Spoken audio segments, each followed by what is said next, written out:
அளவற்ற அருளாளனும் நிகரற்ற அன்புடனுமாகிய எல்லாம் வல்ல இறைவனின் திருப்பெயரால் ஆரம்பம் செய்கின்றோம். த வின்ஸ் ஆஃப் இஸ்லாம் நேயர்களுக்கு பல்வேறு நிகழ்வுகளின் பின்னணிகள் குறித்து காணொளிகளாக வெளியிட்டு வருகிறோம். அந்த வகையில் இன்றைக்கு நாம் முன்னெடுத்திருக்கின்ற விஷயம் ஹஜ் உம்ரா பயணிகளிடத்தில் நடைபெறுகின்ற மோசடிகளும் அதன் பின்னணியில் உள்ளவர்களும். இப்பொழுது நமக்கெல்லாம் நன்கு தெரியும், புனித நகரமான மெக்கா நகரத்திற்கு சென்று அங்கு தரிசிப்பது என்பது உலகில் வாழுகின்ற ஒவ்வொரு முஸ்லீமினுடைய ஒரு மிகப்பெரிய ஒரு ஆவலாக, ஒரு இலக்காக, ஒரு லட்சியமாக இருக்கிறது. இதற்காக நடுத்தர வர்க்கமாகட்டும், அதைவிட கீழ் நிலையில் வருமானத்தில் உள்ளவர்களாகட்டும் தங்களுடைய சேமிப்புகளை ஒருங்கிணைத்து என்றைக்காவது ஒரு நாள் உம்ராவிற்கோ ஹஜ்ஜுக்கோ சென்றுவிட்டு வருவதை தங்களுடைய வாழ்நாள் லட்சியமாக கொண்டு செயல்பட்டு வருகிறார் என்பதும் நாம் நன்கு அறிவோம். நிச்சயமாக நம்முடைய சார்ந்தவர்கள், ஏன் நாமே கூட ஒரு முறையாவது இந்த உம்ரா பயணத்திற்கு சென்று வந்திருப்போம். இப்பொழுது கடந்த காலங்களிலே ஒரு 20-25 ஆண்டுகளுக்கு முன்பு ஹஜ் பயணம் என்பது அது ஒரு விதத்தில் இருந்தது. கப்பலிலே சென்று 2-3 மாதங்கள் பயணம் செய்து அங்கு சென்று பல பேர் திரும்பி வரக்கூட வாய்ப்பில்லாமல் அங்கேயே மரணம் அடைந்து அங்கேயே அடக்கம் செய்யப்பட்டிருந்த ஒரு நிலையெல்லாம் நாம் பார்த்து தான் வந்தோம். இன்றைக்கு காலங்கள் மாற மாற அதில் நவீனத்துவம் புகுந்து கொண்டிருக்கிறது. ஹஜ்ஜு செல்பவர்கள், உம்ரா செல்பவர்கள் அங்கு தங்களுடைய புனித கடமையை நிறைவேற்றுகிறோம் என்பதோடு மட்டும் நின்று விடாமல் அங்கு இருந்தபடி செல்ஃபி எடுத்து அனுப்புவது, அங்கு தரிசிப்பது போல் புகைப்படம் எடுப்பது என்பது நடந்து கொண்டு தான் இருக்கிறது. இதை ஒரு பக்கம் மார்க்க அறிஞர்கள் விமர்சித்தால் கூட இது போன்ற புகைப்படங்கள் வெளிவருவதன் காரணமாக ஒவ்வொருவருக்கும் அங்கு சென்று ஒரு முறையாவது சென்று விட வேண்டும் என்கின்ற ஆசை அதிகரித்து கொண்டு தான் இருக்கிறது. இதை சில அந்த டிராவல் ஏஜென்சிகள் என்று சொல்லப்படுகிறவர்கள் ஒரு சிலர், எல்லோரும் இல்லை, எல்லோரும் அப்படி இருக்க வாய்ப்பில்லை, ஒரு சிலர் இவர்களுடைய இந்த ஆசையை தங்களுடைய பேராசைக்கு பயன்படுத்தி கொண்டு பல பேரை அங்கே பணத்தை பெற்றுக்கொண்டு அனுப்பாமலேயே அவர்களை ஏமாற்றி விடுவதும் உண்டு. ஒரு சிலரை அங்கு அழைத்து சென்று அங்கு நிராதரவாக விட்டுவிட்டு அவர்களை அங்கு மிகுந்த கஷ்டத்திற்குள்ளாவதும் உண்டு. இந்த பிரச்சனைகள் எல்லாம் சமீப காலமாக அதிகரித்து வருவதை நாம் சமூக ஊடகங்களிலே பார்த்து கொண்டு தான் வருகிறோம். இந்த முறை கூட ஹஜ்ஜுக்கு சென்றவர்கள், தமிழ்நாடு ஹஜ் கமிட்டி மூலமாக சென்றவர்கள் மிக மோசமான ஒரு சிரமங்களை எல்லாம் சந்தித்ததாக வாட்ஸ்அப்பின் மூலமாக ஆடியோக்களை வெளியிட்டு வருவதை நாம் எல்லாம் கேட்டிருப்போம். இந்த சூழலில் ஓரிரு தினங்களுக்கு முன்பாக காரைக்காலில் பண மோசடி மீட்பு குழு என்ற பெயரில் ஒரு அமைப்பு தொடங்கப்பட்டிருக்கிறது. அதாவது ஹஜ் உம்ரா பண மோசடி மீட்பு குழு என்ற பெயரில் ஒரு அமைப்பாக துவங்கி கடந்த 5 ஆண்டுகளில் யாரெல்லாம் இந்த டிராவல்ஸ் ஏஜென்சியின் மூலமாக ஏமாற்றப்பட்டிருக்கிறார்களோ அவர்களெல்லாம் ஒருங்கிணைத்து அவர்களுடைய அந்த குறைகளை எல்லாம் அரசுக்கு கொண்டு சென்று, காவல்துறைக்கு கொண்டு சென்று தவறளித்தவர்கள் மீது நடவடிக்கை எடுக்கின்ற ஒரு வேலையை செய்திருக்கிறார்கள். அந்த அமைப்பினுடைய கூட்டத்தின் நிறைவிற்கு பிறகு அந்த அமைப்பினுடைய ஒருங்கிணைப்பாளர் பத்திரிகையாளர்களிடம் பேசுகின்ற காணொளி இப்பொழுது நீங்கள் காணலாம். இன்று காரைக்காலில் ஹஜ் உம்ரா பண மோசடி மீட்பு குழு என்ற குழுவுடைய ஒருங்கிணைப்பாளர்கள் ராஜா முகமது ஆகிய நானும், தமிழ்நாட்டை சேர்ந்த கிளிநூர் மயிலாடுதுறை மாவட்ட மாமக ஊராட்சி மன்ற தலைவர் அவர்களும் இந்த ஒருங்கிணைப்பாளராக இருந்து கடந்த காலங்களில் கடந்த 5 வருடங்களாக தமிழகம் மற்றும் புதுச்சேரியில் பல்வேறு டிராவல்ஸ் நிறுவனங்கள் ஹஜ்ஜி மற்றும் உம்ரா வெளிநாடு ஏற்றுவதாக சொல்லி பல பேரை இதுவரை ஏமாற்றி வருகிறார்கள். இதில் பல பெண்களும் இதில் ஏமாற்றப்பட்டிருக்கிறார்கள். இது தனிப்பட்ட முறையில் அவர்கள் போய் கேட்கும் போது அவர்களை மிரட்டும் துணியில பல ஆடியோக்களை அனுப்புவது, இந்த கூட்டத்திற்கு அரேஞ்ச் பண்ண இந்த நேரத்தில் கூட தனித்தனி நபர்களை தொடர்பு கொண்டு நீங்க அந்த கூட்டத்துக்கு போனீங்கன்னு சொன்னா உங்களுக்கு பணம் வாங்க முடியாது என்ற மிரட்டலையும் சில டிராவல்ஸ் நிறுவனங்கள் கொடுத்திருக்கின்றனர். அதே மாதிரி பார்த்தீங்கன்னா திருவாரூர்லேருந்து வந்திருக்காங்க, திருவாரூர் ஏமாற்றப்பட்டவர்கள். அதே மாதிரி சென்னையில் உள்ள அர்ரஹீம் டிராவல்ஸ் அப்படி அவங்க ஏமாற்றப்பட்டிருக்காங்க. ஆனால் இது பெரும்பான்மையாக வந்திருக்காங்க. கிட்டத்தட்ட இதில் வந்து ஒரு 60-70 பேர் வந்து பெண்கள் ஆண்கள் வந்து பாதிக்கப்பட்ட பெண்கள் பணம் ஏமாற்றப்பட்டு வந்திருக்காங்க. டிராவல் ஏஜென்சி தரப்பில் இருப்பவர்கள் என்ன சொல்கிறார்கள் என்று சொன்னால், நாங்கள் இந்த ஹஜ்ஜுக்கு முன்பாக நடைபெறுகின்ற உம்ரா பயணம், அதாவது ஒவ்வொரு கட்டமாக உம்ரா பயணங்கள் நடைபெறும். ஹஜ்ஜுக்கு முன்பாக ஒரு குறிப்பிட்ட காலம் வரை உம்ரா நடைபெறும். அதன் பிறகு உம்ரா விசாக்கள் எல்லாம் நிறுத்தி வைக்கப்பட்டுவிடும். ஹஜ்ஜுக்கு வருபவர்களுக்காக அந்த இடங்களை தயார் செய்கின்ற பணியின் காரணமாக ஹஜ்ஜு உம்ரா விசாக்கள் நிறுத்தி வைக்கப்பட்டு ஹாஜிகளுடைய வருகைக்காக ஏற்பாடுகள் செய்யப்படும். இப்படியாக கடைசியாக மேற்கொள்ளப்பட்ட அந்த உம்ராக்களுக்கு பயணத்திற்கான அனுமதிக்காக நாங்கள் எல்லாம் மக்களிடத்திலே பணங்களை எல்லாம் பெற்று அதை சவுதி அரசாங்கத்திலும் அந்த பணத்தையும் செலுத்திவிட்டோம். திடீரென்று சவுதி அரசாங்கம் அதற்கான அனுமதியை நிறுத்தி வைத்து விட்டது என்ற காரணத்தால் எங்களால் அவர்களுக்கு அந்த பயணத்தை நிறைவேற்ற முடியவில்லை என்ற ஒரு காரணத்தை சொல்கிறார்கள். வழக்கமாக இந்த டிராவல் ஏஜென்சிகள் என்ன செய்வார்கள் என்றால், பயணம் தொடங்குவதற்கு முன்பாக 50-60 சீட்டுகளை மொத்தமாக விமான நிறுவனங்களிடத்தில் மொத்தமாக குத்தகைக்கு எடுத்து விடுவார்கள். அதாவது பயணிகள் பேர் இல்லாமல் மொத்தம் 50 பேர் 100 சீட்டுகள் என்று புக் செய்து விடுவார்கள். அதற்கு பின்பாக பயணிகளுடைய முழு விவரங்களையும் அவர்கள் ஒருங்கிணைத்து அவர்களை அனுப்பி வைக்கின்ற ஒரு பழக்கம் உண்டு. இப்படியாக அவர்கள் பயணிகளுடைய அந்த விமான நிறுவனத்திற்கும் பணம் செலுத்திவிட்டோம், சவுதி அரசாங்கத்திற்கும் பணம் செலுத்திவிட்டோம். இப்பொழுது அவர்கள் நிறுத்தி வைத்து விட்டதால் நாங்கள் பெரும் நஷ்டத்தில் இருக்கிறோம். இதன் காரணமாக எங்களிடத்தில் பணம் கொடுத்தவர்களுக்கு பணம் கொடுப்பதற்காக எங்களால் இயலவில்லை என்ற ஒரு காரணத்தை சொல்கிறார்கள். இப்பொழுது நாம் ஒரு கேள்வியை முன்வைக்க விரும்புகிறோம். சவுதி அரசாங்கம் என்பது ஒரு அனைவருக்கும் ஒரு பதில் சொல்லத்தக்க ஒரு அரசாக செயல்பட்டு வருகிறது. ஒருவேளை அவர்களிடத்தில் இவர்கள் சொல்வது உண்மையாக இருக்கும் பட்சத்தில் அந்த பணம் என்றாவது ஒரு நாள் நிச்சயமாக திரும்ப கிடைத்துவிட வாய்ப்பு இருக்கிறது. இப்பொழுது அப்படி இருக்கையில் உண்மையிலே சவுதி அரசாங்கம் அப்படி யாருடைய பணத்தையாவது பிடித்து வைத்திருக்கிறதா, இல்லை இவர்கள் தாங்கள் தப்பித்துக் கொள்வதற்காக சவுதி அரசாங்கத்தை கைகாட்டுகிறார்களா என்பது விசாரணை முடிவில் தான் தெரிய வரும். இப்பொழுது ஒருவேளை இவர்கள் சொல்வது போல அங்கு பணம் அந்த சவுதி அரசாங்கத்தில் இருக்கிறது என்று சொன்னால் அதை உரியவர்களுக்கு மீட்டு தருகின்ற உரிமை அல்லது அதிகாரம் இருக்கக்கூடிய ஒரே அமைப்பு என்பது இந்திய அரசாங்கம் மட்டும்தான். வேறு யாராலும் அந்த பணத்தை மீட்டு தருவதற்காக எந்த முயற்சியும் எடுக்க முடியாது. ஒருவேளை அந்த பணத்தை மீட்க முடியாமல் போனால் கூட மத்திய அரசால் தான் இது போன்ற இனி வருங்காலங்களிலே இது போன்ற மோசடிகளோ அல்லது ஏமாற்று பெயர்களோ ஏமாற்றி விடாமல் தடுக்கவும் முடியும். ஏற்கனவே இதற்கு தேவையான போதுமான சட்டங்கள் நம்முடைய நாட்டில் இருக்கிறது. ஆனால் இந்த டிராவல் ஏஜென்சிகளை முறைப்படுத்துகின்ற ஒரு வேலையைத்தான் மத்திய மாநில அரசுகள் செய்ய வேண்டும். இந்த டிராவல் ஏஜென்சிகள் ஏமாற்றுவது என்பது இந்த புனித பயணம் செய்பவர்களை மட்டும் ஏமாற்றுபவரோடு நிறுத்திவிடுவதில்லை. மாறாக பல்வேறு நாடுகளுக்கு வேலைக்கு அனுப்புவதாக சொல்லி அவர்களை வீட்டு வேலை என்று சொல்லி வேறு வேலை என்று சொல்லி அங்கு சென்று எந்த விதமும் இல்லாமல் ஒரு டிராவல்ஸ் விசாவிலே அவர்களை கொண்டு விட்டு அங்கு இருக்கக்கூடிய அந்த நாட்டில் உள்ளவர்களிடத்தில் இவர்களை பொறுப்பாக்கி விட்டு தங்களுடைய பணத்தை வாங்கிவிட்டு இவர்கள் தலைமுறையாக விடுகிறார்கள். இங்கிருந்து சென்றவர்கள் மிகப்பெரிய ஏமாற்றத்தை சந்திப்பதோடு அங்கிருக்கின்ற சூழலை தங்களை அடாப்ட் செய்ய முடியாமல், அந்த சூழலுக்கு தங்களை அதை தகவைத்து கொள்ள முடியாமல் மிகுந்த பாதிப்புகள் ஏற்படுத்தி அவர்கள் அங்கு இருக்கக்கூடிய தமிழ் அமைப்புகளிடத்திலே உதவிகளை கேட்டு அங்கிருந்து மீண்டு வரக்கூடிய ஒரு காட்சியும் நாம் கண்டுகொண்டு தான் இருக்கிறோம் அன்றாட செய்தித்தாள்களில்.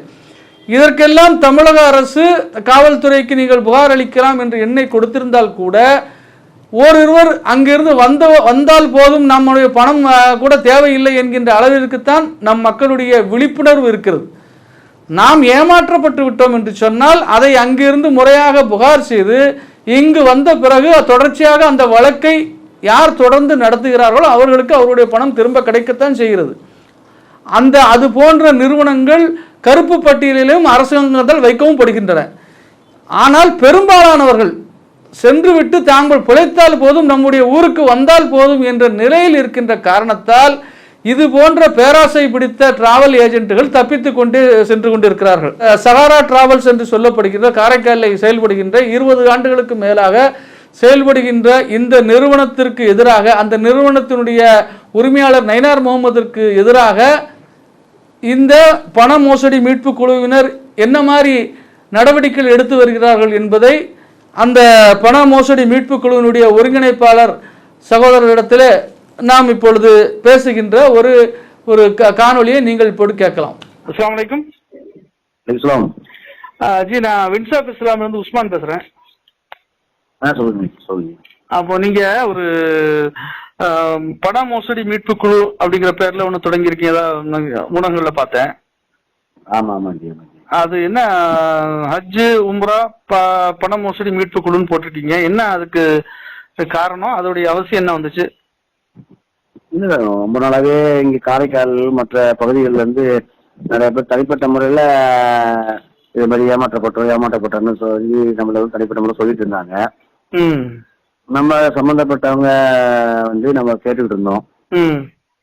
அதை கேட்குறப்போ இப்போ செய்கிறோன்ட்டு அது பழக்க வழக்கத்திலே சொன்னோன்னா நம்மளும் நேரம் போதுமான டைம் கொடுத்தோம். இதில் இன்னும் சொல்ல போனால் காரைக்காலில் உள்ள சஹாரா டிராவல்ஸ்னு சொல்லிட்டு ஒரு டிராவல்ஸ் இருக்கு. அவர்கிட்ட என் மனைவியோட அண்ணன் கூட ஆன்லைன்ல மூலியமா சென்னையில ஒரு பிரான்ச் வச்சிருக்காரு போலக்கு. சரி. அங்க கூட 1,20,000 நம்ம கட்டி கொடுக்கல. சரி. அதுவும் எனக்கு தெரிய வந்து அதையும் நான் போய் டீல் பண்றப்போ அதை சஹாரா டிராவல்ஸ் அதை ரெஸ்பான்ஸே பண்ணல. அதே மாதிரி திருவாரூர்ல பாத்தீங்கன்னா யாசின் டிராவல்ஸ், அவங்க யாசின் டிராவல்ஸ் வந்து சென்னையில உள்ள அர்ரஹீம் டிராவல்ஸோட தொடர்பு வச்சிருக்காங்க உங்களுக்கு. சரி சரி. அவங்க எல்லாமே வந்து இந்த பிரச்சனை இருக்குன்னு எனக்கு ஒரு தகவல் வந்த உடனே நம்ம தனித்தனியா வந்து, ஏன்னா இப்ப அர்ரஹீம் யாசின் நமக்கு தெரியல, சகாரால நம்ம எவ்வளவு முயற்சி பண்ணியும் அவர் வந்து ரெஸ்பான்ஸ் பண்ணல. சரி.